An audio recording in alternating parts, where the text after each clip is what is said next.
guys in the dark. So I lived in New Mexico for several years before moving to the Midwest.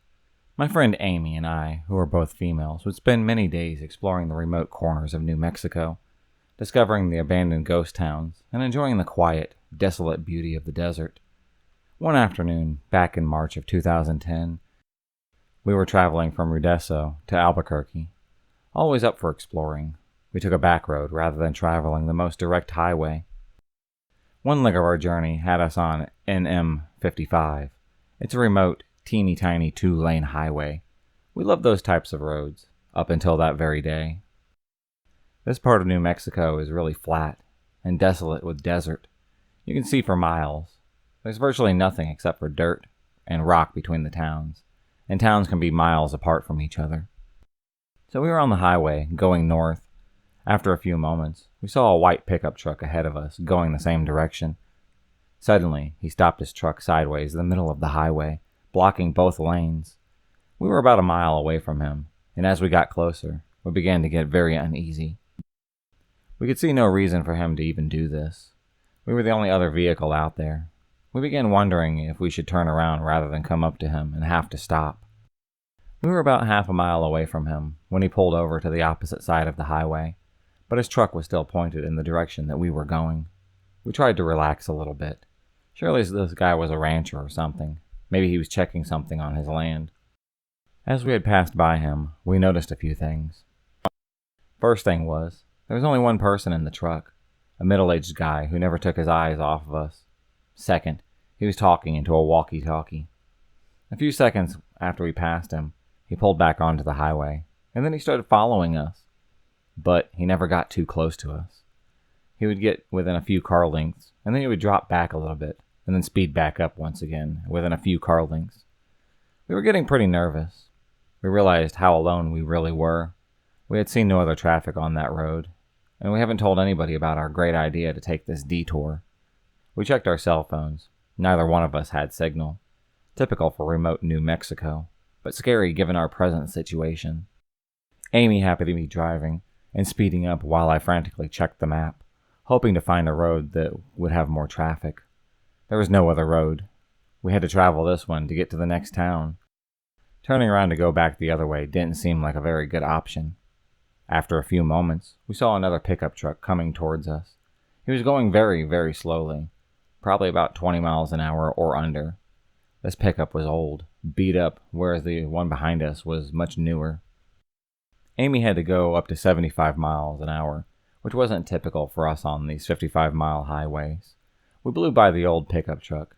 As we passed it, we saw that it was another middle-aged man, and he was also talking into a walkie-talkie. After the white pickup had passed him, he pulled a U-turn and then pulled in behind it. As we watched all of this happen, we could see the white pickup truck guy talking into his walkie-talkie. No doubt these two knew each other. We were being deliberately followed, and for the first and only time in my life, I really felt hunted. They stayed right behind us. We watched for obstacles in the road. We truly thought that the old pickup guy had set up a trap in the road, and our vehicle would be disabled somehow. We talked about driving into the fields. We were in an SUV at the time, but this was obviously their territory, and we were afraid of what would happen if we went off-road and got cornered, so we stayed on that highway. By now the white pickup truck guy was right on top of us. We could see him talking into the walkie-talkie. He stayed right on our bumper. An old beat-up pickup truck guy was right on top of him. The three of us sped down the highway. White pickup inched much closer. His maneuvering and edging closer made it apparent that he was trying to bump into us. I watched helplessly as he got to within a couple of inches of our back bumper. Amy had floored it. We were passing 80 miles an hour and edging up to 90 at this point. The road was flat and deserted. But at this point, any little thing going wrong would have been catastrophic. We absolutely were not going to slow down or even stop if we could help it. The white pickup pulled up into the opposite lane and started to gain speed. The only thing that we could think of was that he wanted to pass us and get right in front of us. If he got in front of us, his buddy was right behind us. Then we would be boxed in and trapped. We looked frantically at the rocky desert on both sides of us. Our only option was to get off-road. Should we risk it? Could we speed through the desert and make it to safety in one piece? As we topped the small incline, we saw a sign that said Salinas Pablos Missions National Monument, and it pointed towards the road on the left. And right at that moment, a blue pickup truck pulled out of that road and onto the highway right in front of us. As we came up on the blue pickup, we saw the plates, and it said U.S. Park Service.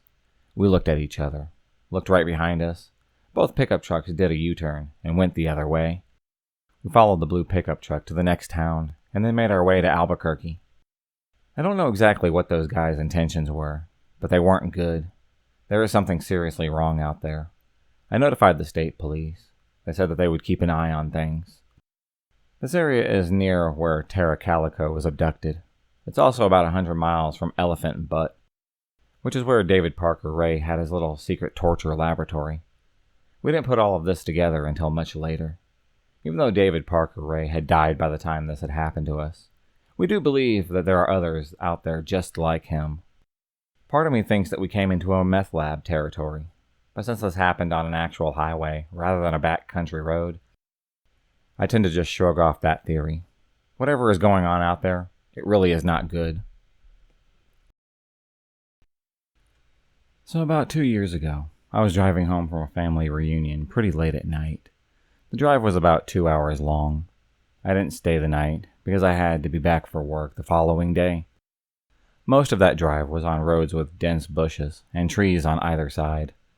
The real creepy ones you see in a lot of movies. Anyways, I'd been driving about 45 minutes, and I was starting to get really tired. You know how sometimes you become really tired out of nowhere? Well, yeah, that happened to me.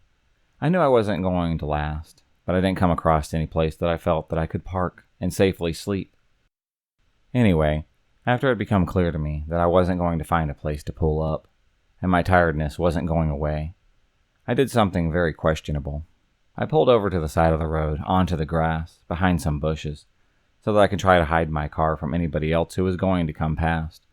The roads weren't exactly empty. I came across a few cars every so often. I made a mental note that the time was 11:22, and then I fell asleep. Sometime later, I was woken by a scratching sound. I looked at the clock. It was 11:50. The sound stopped after a few seconds, and because I was still extremely tired, I didn't bother looking around, and I simply went back to sleep. I was later awoken by the same sound, and it was now 12:40. This time it had really freaked me out because the sound didn't stop. The thought ran across my mind that it was just an animal inspecting the car. But why would it return almost an hour after it had left the previous time? I looked at my rearview mirror. I just managed to catch a glimpse of something running away into the forest. And now at the time, I thought it was a damn hook killer. You know, the one that scratched that couple's car and then slaughtered the guy when he got out to investigate. Nah, screw that, I thought to myself. So I got the hell out of there. There was a bend no more than 100 yards up the road, and as I came around it, there was a car, parked off the side of the road with the driver's side door wide open. I slowed down just to look to see if anyone was in there. There wasn't anybody. Then I looked at my rearview mirror. I didn't see anything. All of a sudden, this guy comes sprinting around the corner. He starts screaming at me, shouting stuff like, "Hey! Hey you! Get the fuck out of your car, now!" I got the hell out of there, and I sped off. I never saw that guy again. Moral of the story, don't sleep on the side of a deserted road. I was driving a shortcut from 29 Palms, California to Albuquerque, New Mexico. 29 Palms is located in a desolate, high desert east of LA. The shortcut was all 2-lane roads through total nothingness, except for passing through Amboy, California, which is nearly an abandoned town, nearly as far below sea level as Death Valley. It has a dormant volcano and lava field on one side, and a salt flat on the other. It was also at the time a hotspot for satanic group activity. So I was driving by myself in the afternoon. I stopped in Amboy, snapped a picture of the city sign just to prove that I was there to friends who dared me to take the route. I got back in my car and proceeded to drive up into the mountain range between Amboy and I-40. Once I had reached the top, I'm driving north through a canyon with high grass on both sides of the road. Up ahead, I see some stuff in the middle of the road. As I approach, I slow down to see a red Pontiac Fiero stopped sideways across both lanes. A suitcase was open, with clothes scattered everywhere. 2 bodies laying face down in the road. A man and a woman. I had stopped maybe 100 feet or so away. The hair on the back of my neck is standing up at this point. Being a Marine, I reach under my seat. I pull out a 9mm pistol and a chamber around. Something seemed very wrong. It looked too perfect, as if it was staged. Maybe an ambush? Was I being paranoid? Something was just wrong to me.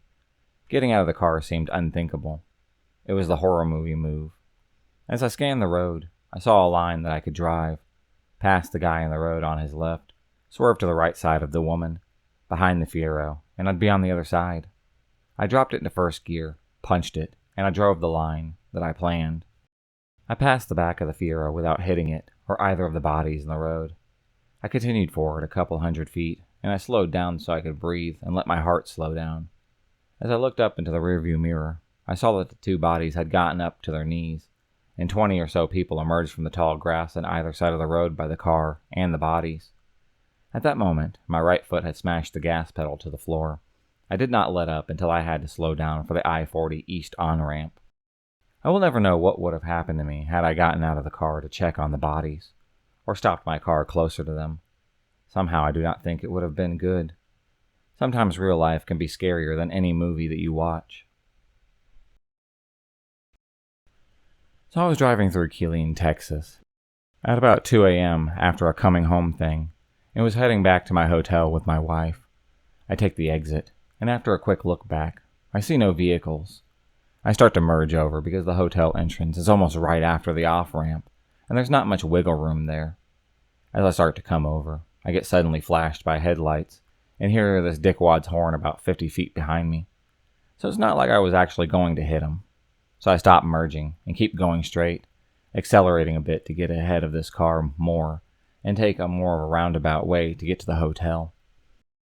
I suddenly notice that this car is now tailing me very closely. I can only make out 2 figures, and one is reaching into the back seat, pulls something long, right out of the back, and now I decide to make sure that this dude is actually following me. My blinker shows left, I turn right, he copies. You ever seen Burn Notice? Yeah, some of those little tips actually work. Then I did some other borderline stupid, but legal things, like signaling a good half-mile ahead of my next turn, which wasn't actually planned, then turning it off and going the other direction. Eventually I say fuck it, I gun it back to the highway. He follows me, so I get right back off, and cut my lights off going into a crowded parking lot, just like you see in the movies. They roll right past us, looking everywhere. After about 2 minutes, I start the car, and I leave. I never saw a trace of that car again. It was a bit scary. But I had to stay calm so my wife didn't know what was really going on. I told her that I was just trying to stay out of the way of a drunk driver, and let her know what was up when I cut out the lights.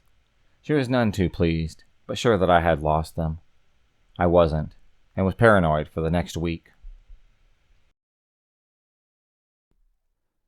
This happened a few years ago when I was bartending in college. I was coming home down a stretch of divided highway at around 3 a.m. when I noticed a car heading towards me in the wrong lane. I doubted myself at first and thought the car was on the other side of the highway. Sure enough, there was a white Ford sedan past me at a really high speed, at least 90. Worth noting for later that I also drive a white Ford sedan. I was used to drunk idiots driving in the middle of the night, so I pulled to the side of the road and just let him pass. I had a moment of clarity and thought to call the police, thinking this person could hurt themselves or somebody else. The dispatcher answered, and after telling them which road and exit mile marker I was at, told me that they would send a car. The state police station was only a few exits away, so I figured they could send somebody, and I would just drive home. I headed back onto the highway. I noticed some lights a few miles behind me. I live in a more rural part of the southern PA, and traffic at 3 a.m. tends to be truckers and cops. The car gained on me as I was getting up to speed, so I stayed in the right lane and waited to be passed. Instead, they flipped on their high beams, making it uncomfortable to drive, and rode my tailgate. At this point, I thought I was going to be pulled over by the police. I drove a white Ford sedan, and I'd just called about a different white Ford sedan, so I grabbed my registration from my glove box. Suddenly, the car behind me audibly slammed on the brakes and stopped in the middle of the highway. They must have shut off their car because the lights went out, and I saw what looked like the same Ford sedan from earlier. Still, I thought this may have been a police car. They had a roof rack, and it would have looked like I had reached for a gun in my glove box or something. I panicked, called 911 for the second time, and asked the dispatcher if they had sent a cruiser to investigate. The dispatcher was a little curt with me and assured me that they sent somebody out. Dispatcher: we have sent a trooper out to find the car. Me: I only asked because somebody is following me and acting pretty weird. It could be a cop, and I think I freaked them out by getting my registration. Are you pulled over? Me: no, they didn't turn on their lights. Let me try to get the trooper out. As we talked, the car again sped towards me and stopped inches from my bumper. Again their high beams were on, and again they slammed their brakes. I told the dispatcher I'm pretty sure this is not the police behind me. The car sped up to my bumper again and turned their high beams on, this time laying on the horn. Hearing the dispatcher ask me what was happening. The dispatcher asked what's happening.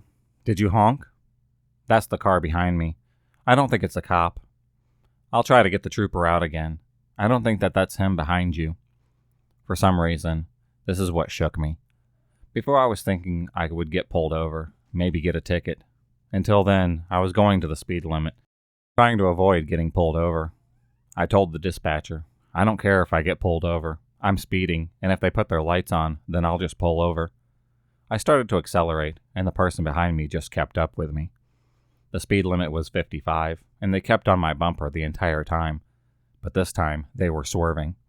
I tried to signal for an exit, then bail on it, but they followed. At the next exit, I took the off-ramp and continued on the ramp, and the car behind me followed the whole time.